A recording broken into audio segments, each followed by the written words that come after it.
মহাবীৰ শিলাৰা কি মহাবীৰ শিলাৰা কি এইবাৰ কি কম এটা সঁচাকৈ আজি ক'ব লাগিব আমাৰ কাৰণে এটা ভাল দিন, বিশ্ববাসীৰ কাৰণে ভাল দিন।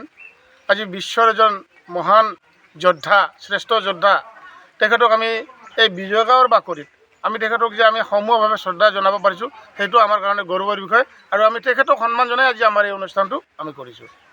কি কাৰ্যসূচী ৰূপায়ণ হ'ল ইয়াত আমি এইবাৰ বিশেষ কাৰ্যসূচী লোৱা নাই, যিহেতু আমি চেণ্ট্ৰেলি কোকৰাঝাৰত বিশাল আকাৰত কাৰ্যসূচী লৈছোঁ।